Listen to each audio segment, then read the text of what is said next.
All right. This game, this Sunday for the Seahawks, could be one of the bigger pivot points of the season. It could be the kind of game that decides whether or not the Seahawks end up being a playoff team or a team that actually makes a deep playoff run. We got to keep up. We have to keep up. The 49ers, they're just rolling on, and you got to figure that's not going to stop this week against a crappy Redskins team. The Rams have reloaded in a desperate attempt to try to remain at the top of the division now with the Jalen Ramsey trade. So you just got to keep winning, or else you're going to fall behind real quick. And against this Ravens team, the Ravens, they're pretty good. They're well coached. They have talent in a lot of areas. They do some things very well. They're not going to just hand you the game. You can't expect them to just hand you the game like kind of like what Cleveland did against us last week, where that's a team that has a very low football IQ. They made a lot of crucial mistakes at the end of the game, and we were able to come out of there with a win. You can't count on the Ravens to do those same kinds of things. They have a coach that has been there and done that, and he's been coaching at a high level for over a decade now, and it's not going to be easy. But if you want to be a really relevant team, this feels like the kind of game that you just have to win at home. So it's a little bit of a war of attrition for this game. The Will Dissly news, obviously, I already covered that a little bit in my last video, but it just sucks. It does. It bums me out. So not even going there though. The Seahawks this week are likely to be without Delano Hill, who, in my opinion, had been our through 6 games had been our second best safety behind Bradley McDougald. So we probably don't have Delano Hill. And in my opinion, we will probably not have Dwayne Brown.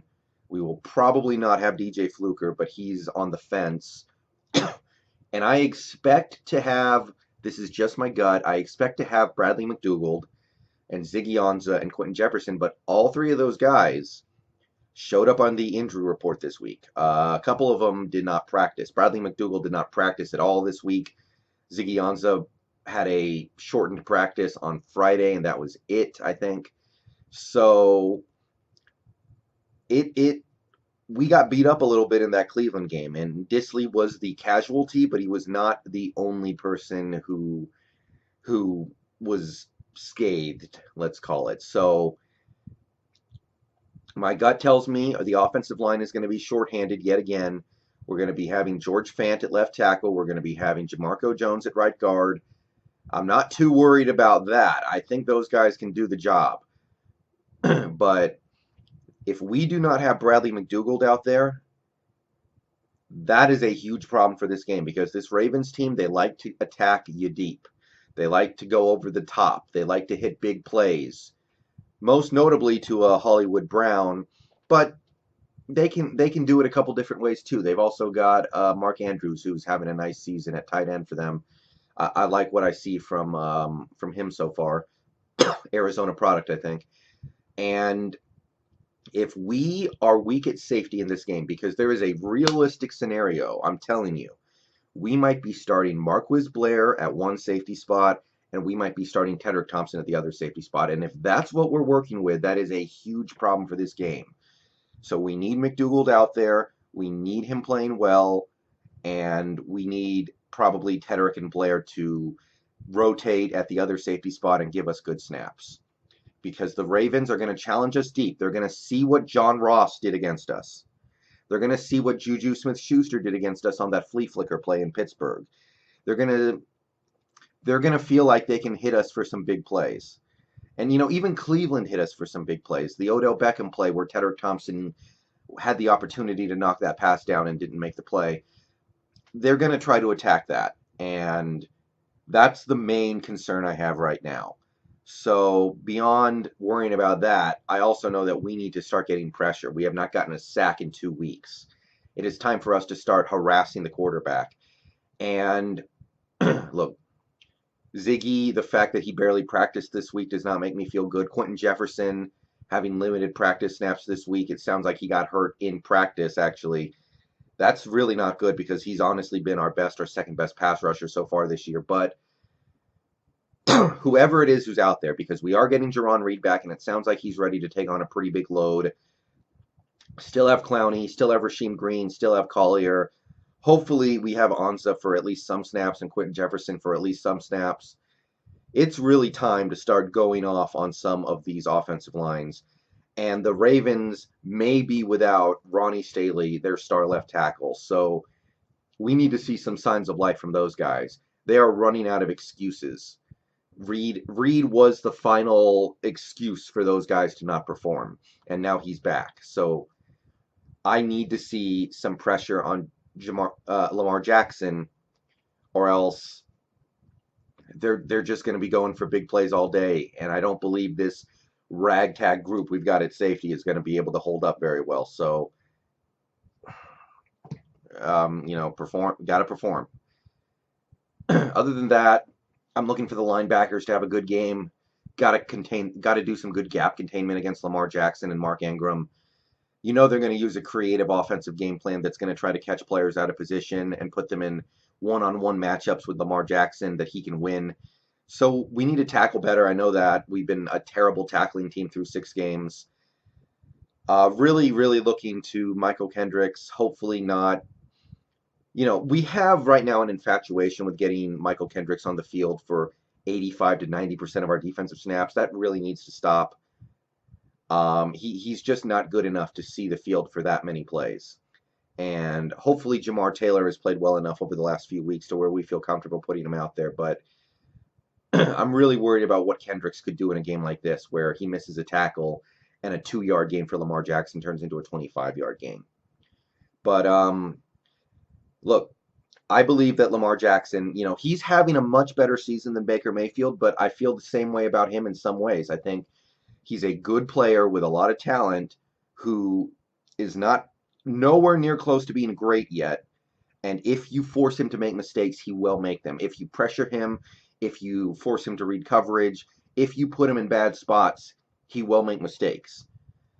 Almost all of his good stats this year, the best game he's had this year by far came against the Miami Dolphins, who cannot challenge a quarterback on defense at all because they're that bad. When he played the Steelers, that's a good defense. Not an elite defense, but it is a good defense in Pittsburgh. He made a ton of mistakes, and they barely won that game. They were very lucky to win that game. They needed the Steelers' third-string quarterback to be in that game for them to win it in overtime.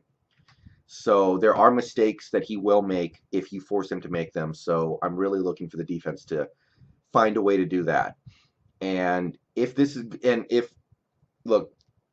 I'm sitting here on Sunday after the game, seeing another time where the defense doesn't get pressure on the quarterback and he just gets to sit back there and pick us apart, I'm really going to be looking at not just the players we have on defense, but the coaching they're getting from Pete Carroll and Ken Norton Jr., because at that point it'll just seem like it's not coming through.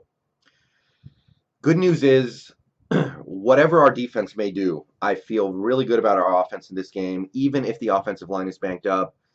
This Ravens team is not doing a good job of creating consistent pressure on the quarterback this year. They have one guy, Judon, who's been generating consistent pass rush for them. He's had a good season, but other than that, they struggle to harass the quarterback. So they send blitzes a lot. They blitz more than any other team in the league. Somewhere between 50 to 60% of their defensive plays, they are sending 5 or more guys. And that bodes very well for this Seahawks team. Russell Wilson is the best quarterback in the league against the blitz. We can certainly get some big running plays with Carson and hopefully Rashad Penny against the blitz as long as we can call it out in time. So I feel really good about the offense in this game. They're going to be putting man-on-man defense on some plays with Tyler Lockett, DK Metcalf. I'll even throw David Moore in there because he's an athlete as well. And there are going to be opportunities for this team to make plays down the field. All we have to do is just wait for them to send those big blitzes, and the opportunities are going to be there for this team. I believe that. I believe in Wilson. I believe in these receivers against one-on-one coverage, and I think they are going to make enough blitzes on defense for us to expose. So I feel good about that. They're not going to have Jimmy Smith at cornerback, which is a loss. They are going to have Marcus Peters, but I got no problem playing against Marcus Peters. I feel like I got that guy in my back pocket. I feel like he just too many mental mistakes for. I mean, every cornerback makes mistakes. Of course, you give up plays, but he just goes over the top with some of the shit he gives up. So I'm not worried about that either. Um, Hollywood Brown, like I said, did not practice all week, so we don't know if he's going to play or not. Like I said, Ronnie Staley. Those are the main injuries. So both teams have problems right now for sure at injuries. Excuse me, with their injuries. But I feel like our offense is going to carry the load. I think the offense is going to win the day.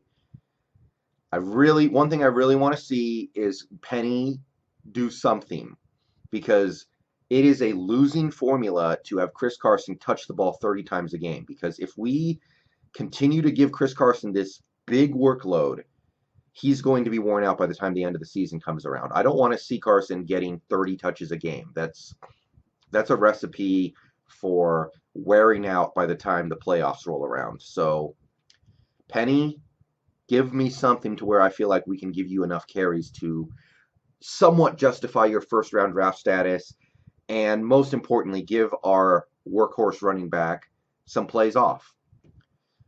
He's taken 28, 29, 30 touches in each of the last 3 games. And one of those games was off a short week. So bigger than this one game. I know we want to win this game. I get that. But that is another thing I would really like to see. So I think it's going to be a somewhat high scoring game, but I think we are going to find a way to get this win. At the end of the day, we got a quarterback who I have a lot of faith in.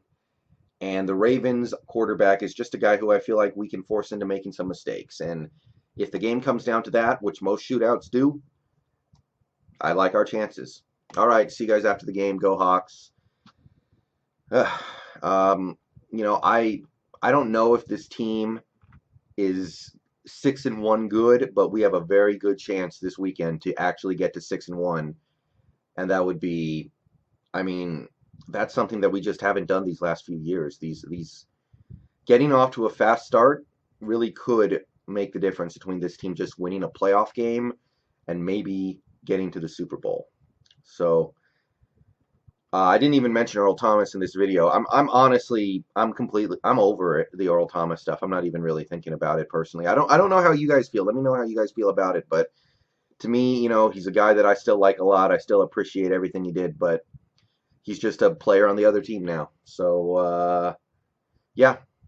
See you guys after the game.